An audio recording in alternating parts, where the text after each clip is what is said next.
அனைவருக்கும் மீனஸ் கிச்சனின் அன்பான வணக்கங்கள். இன்றைக்கி நம்ம கிச்சனில் என்ன பார்க்க போகிறோம் அப்படின்னு பார்த்திங்கன்னா, இன்றைக்கி நம்ம வாழைப்பூ வடை சுட போகிறோம். பார்த்திங்கன்னா இதுக்கு நான் ஒரு 50 கிராம் கடலைப்பருப்பு, ஒரு 25 கிராம் துவரம்பருப்பு நல்லா ஊற வச்சு எடுத்துருக்கேன். இதுக்கு பார்த்திங்கன்னா 3 காஞ்ச மிளகா, ஒரு ஸ்பூன் சோம்பு, கொஞ்சம் பெருங்காயம், மஞ்சத்தூள், உப்பு, இதெல்லாம் நம்ம இதையும் சேர்த்து தண்ணி எடுத்துட்டு நல்லா கரக்கரன்னு அரைச்சி எடுத்துக்கலாம். அப்புறம் பாருங்கள், வாழைப்பூ இந்த மாதிரி மோர் ஊற்றி அந்த தண்ணியில் போட்டிருக்கேன். மோர் தண்ணியில் போட்டால் தான் நல்லா கருப்பாக இல்லாமல் அப்படியே இருக்கும். இதை நல்லா புழிஞ்சிட்டு அரைச்சி, சில பேர் இந்த துவரெலாம் எடுத்துடுறாங்க. துவரெலாம் எடுக்கக்கூடாது. இதை அப்படியே நம்ம மிக்சியில் போட்டு அரைச்சி எடுத்துக்கலாம். இதை முதல்ல அரைச்சி எடுத்துக்கிட்டு அப்புறம் வரமிளகா, சோம்பு எல்லாத்தையும் அரைச்சிக்கலாம். இந்த வாழைப்பூவை அப்படியே துவரோடு சாப்பிட்டா தான் நல்லது. அதனால் நான் அரைச்சி சக்கையெல்லாம் புழிஞ்சு எடுக்கலை, அப்படியே அரைச்சிக்க போகிறேன். இதுக்கு பார்த்திங்கன்னா சூப்பராக சின்ன வெங்காயம், நல்லா ஒரு 1.5 கைப்பிடி சின்ன வெங்காயம், ஒரு பச்சை மிளகா, கொஞ்சம் கருவேப்பிலை நறுக்கி வச்சுருக்கேன். இதெல்லாம் அரைச்சிட்டு கலந்துட்டு டக்குன்னு ஒரு வடை சுட்டு மத்தியானம் தயிர் சாதத்துக்கு சாப்பிட்டுக்கலாம். அப்புறம் பார்த்திங்கன்னா இன்றைக்கி எங்கள் வீட்டில் குழம்பெல்லாம் செய்யலை. சூப்பரான நம்மளோட முத்தலாக ஒரு சுண்டைக்காய் இருந்துச்சா, அந்த முத்தல் சுண்டைக்காயெல்லாம் போட்டு ஒரு சூப்பராக ஒரு டேஸ்டியான ஹெல்த்தியான சூப்பு அதை நம்ம செய்ய போகிறோம். பார்க்கலாம். இப்போ நம்மளோட வாழைப்பூவை இந்த மாதிரி அரைச்சி எடுத்துச்சு. ஆனால் இது புழிஞ்சால் உங்களுக்கு தண்ணி வரும். ஆனால் புழிஞ்சு தண்ணியை இருக்காதீங்க, அப்படியே போட்டு பிசைஞ்சிக்கலாம். ரெண்டாவது, இந்த தண்ணி அப்படி இருக்கணும் அப்படின்னு நினச்சிட்டிங்கன்னா இந்த தண்ணியை வேஸ்ட் பண்ணாமல் கண்ணை மூடிட்டு அப்படியே குடிச்சிருங்க. இது மெனோபாஸுக்கு சூப்பரான மருந்து. இந்த வாழைப்பூ சாறு பாருங்கள், புளியிறம் பாருங்கள், இந்த சாறு இப்படி வருது. இந்த சாறை வேஸ்ட் பண்ணாமல் ஆனால் அப்படி அரைச்சி எடுத்தோட மாதிரி கருப்பாக தான் இருக்கும். அப்புறம் நம்ம பிசையும் போது நல்லா கலர் வெள்ளையாயிரும். இந்த சாறை கண்ணை மூடிக்கிட்டு லேசாக உப்புத்தூள் போட்டு பிடிச்சிருந்தா அப்படியே குடிச்சிருங்க. இது அவ்வளோ நல்லது மெனோபாஸுக்கு. அதாவது தீட்டு அதிகமாக போகிறவங்களுக்கு, உதிரப்போக்கு நிறைய இருக்கவங்களுக்கு இந்த சாறு சூப்பரான மருந்து. நான் புளியில் உங்களுக்கு மருந்துக்காக சொல்லி காமிக்கிறேன். இதை அப்படியே தான் போட்டு அரைக்க போகிறேன். அரைச்சாச்சு. இதை அப்படியே நம்ம எடுத்து போட்டு பிசைஞ்சிக்கலாம். வெங்காயம், பருப்பெல்லாம் அரைச்சி இதில் போட்டு பிசைஞ்சிக்கலாம். அடுத்து நம்ம பருப்பு, மிளகாய், சோம்பு எல்லாமே சேர்த்து அரைச்சிக்கலாம். இப்போ நம்ம மிளகாய், சோம்பு, பெருங்காயம், மஞ்சத்தூள், உப்பு எல்லாம் அரைச்சிக்கலாம். அது கூட பருப்பு தண்ணி எடுத்துகிட்டு வச்சுருக்கேன். இதையும் சேர்த்து நம்ம கரகரப்பாக அரைச்சி எடுத்து வந்துடலாம். இப்போ நம்மளோட பருப்பு பாருங்கள், இந்த மாதிரி கரகரன்னு கொஞ்சமாக பருப்பும் தெரியணும், ஆனால் அரைச்சிருக்கணும். அந்த மாதிரி அரைச்சி எடுத்துச்சு. இப்போ அந்த வாழைப்பூலாம் பாருங்கள் எப்படி கருத்து போச்சு.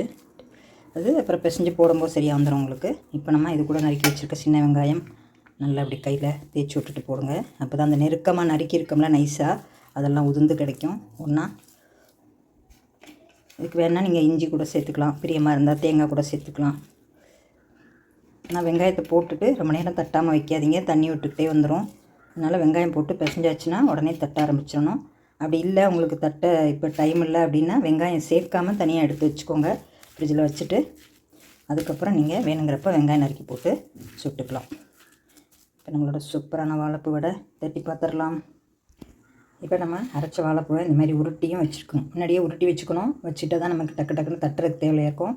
அப்புறம் பார்த்திங்கன்னா இந்த மாதிரி நல்லா 2 உள்ளங்கைக்கு நடுவில் வச்சு ப்ரெஸ் பண்ணிங்கன்னா சூப்பராக நமக்கு தட்டியும் வச்சுக்கிட்டலாம். இப்போ நம்ம கடாயில் எண்ணெய் காய வச்சுருக்கோம், டக்குன்னு அதை பொரிச்சு எடுத்துக்கலாம். அடுத்து பார்த்திங்கன்னா சுண்டைக்காய் சூப்புக்கு கொஞ்சம் பருப்பு வேக வச்சு ஒரு 2 டீஸ்பூன் பருப்பு வேக வச்சு எடுத்து வச்சுருக்கேன். அதில் கொஞ்சம் மஞ்சத்தூள் போட்டிருக்கேன். இந்த சுண்டைக்காய் சரியான முத்தல். இந்த காயை வேஸ்ட் பண்ண வேண்டாமே அப்படின்ட்டு விதையெல்லாம் அப்படி நறுக்கும்போதே வெளியில் வருது. இப்போ அதை அதில் சேர்த்து நல்லா 2 விசில் விட்டுக்கலாம். இதுக்கு சின்ன வெங்காயம், ஒரு பச்சை மிளகாய், ஒரு தக்காளி அதை எடுத்து எல்லாத்தையும் இந்த மாதிரி விதையாக இருந்துச்சு பாருங்கள். அந்த காய் அப்படி அமுக்கும் போதே விதை வெளியில் வருது. ஆனால் பரவாயில்ல, சத்துக்காக வேண்டி நம்ம அவிச்சு சூப் மாதிரி குடிச்சிடலாம் அப்படின்ட்டு எடுத்து வச்சாச்சு. இப்போ இது வெங்காயம், தக்காளி இது எல்லாமே நம்ம இதில் சேர்த்து 2 விசில் விட்டு எடுத்துக்கலாம். இப்போ இதுக்கு 1 டம்ளர் தண்ணி சேர்த்துருக்கேன் எக்ஸ்ட்ரா. நமக்கு எவ்வளோ தேவையோ அந்தளவு சூப்புக்கு. இப்போ கொஞ்சம் உப்பு சேர்த்துக்கலாம். அவ்வளோதான், நம்ம மூடி போட்டு 2 விசில் விட்டு எடுத்துக்கலாம். இப்போ நம்மளோட எண்ணெய் காஞ்சிருச்சு. நம்ம தட்டி வச்சுட்டு வடையை போட்டு எடுத்துக்கலாம். இப்போ நம்மளோட வடை சூப்பராக கிறிஸ்பியாக நல்ல ப்ரௌனாக ஆயிடுச்சு. நல்லா சிவந்த நிறமாக வந்துடுச்சு. இப்போ நம்ம வடையை எடுத்துக்கலாம். இப்படி எல்லா மாவையும் மிச்சத்தெல்லாம் தட்டிக்கலாம். இப்போ நம்மளோட சூப்பும் நல்லா 2 விசில் வந்துருச்சு. இது அப்படியே நம்ம அப்படி வடிகட்டிக்கணும். நல்லா வடிகட்டினா தான் அதை சாப்பிட முடியும். நான் இப்போ சும்மா அப்படியே தாளிச்சிட்டு குடிக்கும்போது அப்படி அப்படியே எடுத்து குடிச்சிக்கலாம் அப்படின்ட்டு விட்டுட்டேன். இப்போ நம்ம இதை அப்படியே சும்மா பட்டை சோம்பெலாம் போட்டு தாளிச்சிக்கலாம். சூப்பு செம வாசமாக இருக்கும்.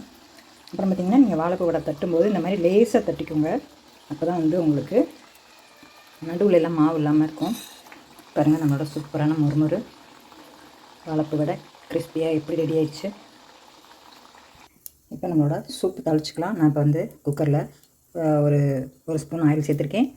ஒரு 10 போல் சோம்பு, ஒரு 5-6 மிளகு, ஒரு துண்டு பட்டை, ஒரு பிரிஞ்சி இலை, இப்போ கொஞ்சம் கருவேப்பிலை எல்லாம் சேர்த்து நல்லா பொரிய விட்டுச்சு.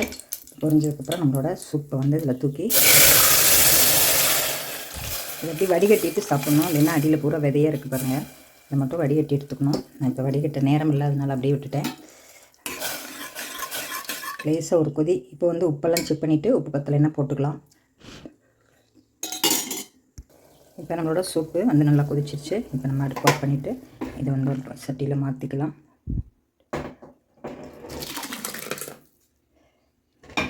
இது பார்த்திங்கன்னா ஃபைனலாக இதில் வந்து ஒரு 1/4 டம்ளர் பால் சேர்க்கணும். அது சூடாக இருந்தால் முறிஞ்சிரும். அதனால் போட்டில் கொஞ்சம் கொத்தமல்லி, ஒரு 1/4 டம்ளர் பால் எடுத்து வச்சுருக்கேன். இது வந்து சூடாக இருக்கும்போது ஊற்றோம்னா கொஞ்சம் முறிஞ்ச மாதிரி வந்துடும். பசும்பால் தான் இது. கொஞ்சம் பார்க்க நல்லாயிருக்கும், அதுக்காக தான் அதை ஊற்றுறது. கொஞ்சம் டேஸ்ட்டும் நல்லாயிருக்கும். இது தேங்காய் பால் இருந்தால் கூட நீங்கள் சேர்த்துக்கலாம். இப்போ நம்மளோட சூப்பரான வாழைப்பூ வடையும் சுண்டக்காய் சூப்பும் ரெடி. இப்போ நம்மளோட சூப்பரான வாழைப்பூ வடையும் சுண்டக்காய் சூப்பும் அருமையாக ரெடி ஆயிடுச்சு. இங்கே பாருங்கள், சூப்பராக இருக்குது. நல்லா சூடாக ஒரு சூப்பு, அப்புறம் கிறிஸ்பியான வடை.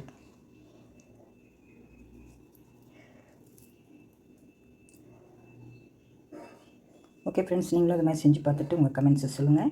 இந்த வீடியோ பிடிச்சிருந்தா லைக் பண்ணி ஷேர் பண்ணி கமெண்ட்ஸ் பண்ணுங்கள். அவசியம் சப்ஸ்கிரைப் பண்ணுங்கள் ஃப்ரெண்ட்ஸ். அனைவருக்கும் நன்றி.